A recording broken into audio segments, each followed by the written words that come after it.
Justinus, kira-kira gimana nih prediksi Anda Indonesia lawan Korea Selatan? Kalau saya yakin Indonesia pasti bisa memberi perlawanan, mendapatkan peluang. Kalau kita efektif, we can win the game.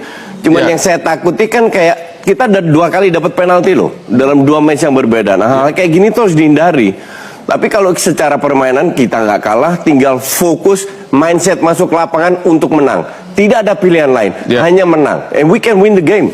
Kenapa nggak langsung aja turunkan semua 11 orang naturalisasi? Nggak bisa, karena bisa cuma 4. Oh, itu aturannya begitu? Bukan.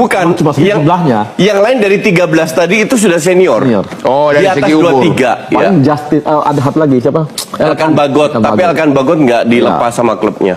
Oh, jadi maksimum 4 orang ya? Bukan maksimum, yang bisa memperkuat timnas kita 4 orang karena usianya di bawah 23. Dari segi umur. Dari segi umur. Jadi Anda masih optimis kemungkinan menang masih ada chance-nya? Bang, dari lawan Australia saya dapat banyak WhatsApp pertanyaan. Kita nggak pernah lawan bule-bule menang bla bla bla. Loh, ini kan U23 dan terbukti menang. Lawan Yordania itu finalis Piala Asia. Kita nggak pernah menang, kita tidak pernah menang lawan pemain Timur Tengah. Lah, sekali lagi ini kan U23. Kita sudah membuktikan. Justru saya bilang Korea ini ngeper ketemu Indonesia. Ternyata Indonesia yang selama ini diremehkan, dipegang Sintayong, dan kita bisa perform. Dan permainan kita bagus. 4 gol itu nggak jatuh dari langit. Sorry, bahkan kita cetak 5 gol. Sayang 1 di gawang sendiri. Tapi semua berdasarkan permainan yang luar biasa. Dan saya yakin Korea ini tidak boleh meremehkan kita. Kalau mereka melakukan itu, kita injek-injek itu Korea. Begitu ya? Atau gimana? Anda yakin Indonesia ada kans untuk menang lawan Korea Selatan agar kita masuk ke Piala Olimpiade tahun ini?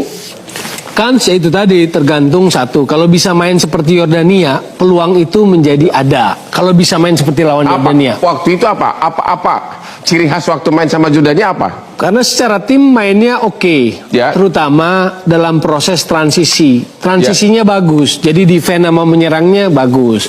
Terus kalau mau spesifik, Witan yang menurut saya selama ini macet. Waktu lawan Yordania tiba-tiba menemukan kualitas dirinya yang hebat lagi.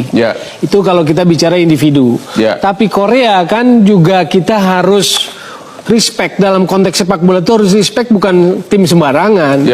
Dia kalau dalam konteks Piala Olimpiade dia udah pernah perunggu ya 2012. Udah pernah masuk Olimpiade. Perunggu, juara ketiga, Tapi kan sekarang saya mau Kan pemainnya beda semua. Iya, artinya itu tetap harus diperhitungkan. Contoh sekarang dia belum pernah kebobolan.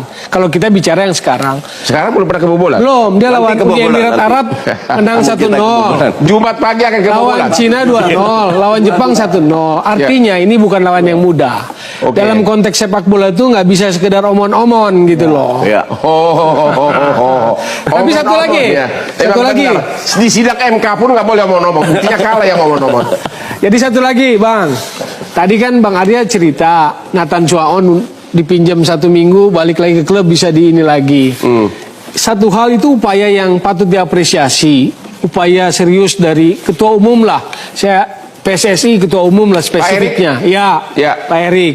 Tapi kalau kita mau bicara tentang sepak bola, itu kan maksudnya dalam sisi lain secara analisis bagaimana PSSI, bagaimana Pak Erick Thohir itu memanjakan Sinteyong. Dimanjakan? Ya dalam tanda kutip saya menggunakan istilah sangat dimanjakan. Uang atau apa nih? Ya perlakuan, fasilitas, support, dukungan. Kalau memang dia hebat kenapa enggak? Bukan soal hebat, yang justru harus menunjukkan hebat tuh pelatihnya dulu. Tapi kalau kita bandingkan dengan pelatih-pelatih tim nasional sebelumnya, itu belum pernah ada yang dapat fasilitas sehebat Sinteyong. Naturalisasi misalnya, kan nggak ada yang sebanyak ini. Menurut Anda memang pelatihnya hebat, Sinteyong ini hebat atau tidak? Lah makanya harusnya diuji gitu. Kan udah diuji, udah berapa tahun begini? Contoh aja begini, kan saya bilang tadi memanggil kembali Nathan Chuaon apresiasi lah itu upaya. Tapi harusnya kita challenge ketika tanpa Nathan Chuaon apa yang akan dilakukan oleh Sinteyong? Ya jangan ambil resiko dong, udah keburu kalah. Lu kan bilang itu enggak, ini menjawab pertanyaan utama tadi Bang Hotman. Ini peran pelatih Sinteyong atau apa? Jadi sebetulnya ini kesempatan, karena kalau dari segi target kan udah tercapai, Bang. perempat final. Nggak, Nothing tulus besok ini itu. kan sebuah upaya yang dilakukan. Kalau seandainya Makanya apresiasi upayanya. tidak berhasil, seandainya Nathan Kita dan sedang gue yakin menguji, tetap bisa. kita sedang menguji kualitas Sinteyong. Betul. Kita Cuman mau kalau lihat seandainya gitu. Nathan bisa Kalau didatangkan, disuapin kenapa terus sama tidak? Erick Thohir, enak betul Sinteyong gitu loh. Ya enggak lah. Enggak segampang itu. Emang lu kira dengan 11 Messi bisa jadi Loh, juara? makanya Kan enggak. dia dituntut. Dia bisa nggak maksimalkan pemain yang dibawa? Kan sudah Kan lakukan. ada Arkan Fikri, ada Justin Hubner. Bisa nggak dia memformulasikan? Sebetulnya kalau kita mau bicara secara sepak bola, kita mau lihat itu. Jadi tetap Anda merasa Pak Erik terlalu besar bayaran kepada Sintayong gitu? Bayaran, bayaran memang paling besar juga sih bang. Enggak gini. Bahkan besok kalau menang pasti minta bonus lagi. Tanya di Bang Arya. Oh begitu? Oh pasti. Gini. Pelatih itu bisa memberikan sebuah prestasi jika dia diberikan amunisi untuk perang. Yeah. Oke. Sekarang yang datang dari 13 hanya 4. Yeah. Oke. Satunya cabut. Ya pasti ada upaya-upaya untuk mendatangkan. Seandainya Nathan tidak bisa datang, saya yakin bisa. Seperti saya bilang, paling digeser ke depan, Komang yang menggantikan. Yeah. Nah, kalau soal memperbaiki pemain, gue nggak setuju juga karena semua pemain punya kualitas. Pelatih itu bukan tukang sulap. Ini yang selalu ada perbedaan pendapat atau thinking ya, bahwa pelatih itu tukang sulap bisa membuat semua pemain jadi hebat. Ya. Ujung-ujungnya kan pemain yang berbuat. Menjawab. Gue ini mantan peran pelatih. siapa? Peran Sinteyong nggak? Target itu tercapai kan? Pasti. Oke. Tapi kan ada yang Makanya berhasil, kalau ada kita yang mau tidak, secara Toel. sepak bola mau mendalami, tes case besok. Cuma ini kan Kalau luar tes biasa. case mah keburu kalah. Iya, nggak bisa Bukan. buat tes case. Kita mau menguji Ini pelatihnya, kan pertandingan mau jawab. penting, nggak ada Baik, tes enggak. Bang Hotman mau jawab. Enggak, apa benar nggak peduli apa pelatih, yang penting menang kan?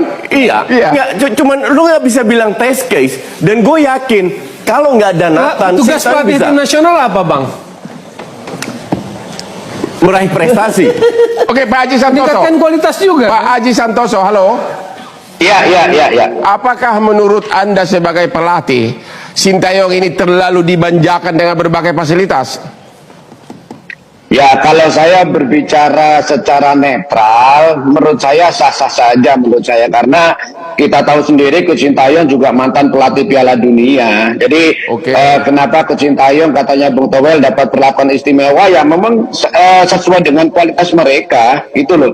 Jadi menurut saya ya wajar-wajar saja, karena itu tadi Coach Sintayong salah satu bisa menerima tawaran jadi pelatih timnas kita tentunya dengan beberapa persyaratan. Salah satunya ya mendatangkan pemain-pemain yang bagus, karena Coach Sintayong tahu pasti player resource Indonesia. Jadi menurut saya itu hal-hal yang wajar saja, boleh-boleh saja, asalkan pelatih itu wajar berprestasi. Kalau nggak dikasih berprestasi bonus nggak besar. bisa.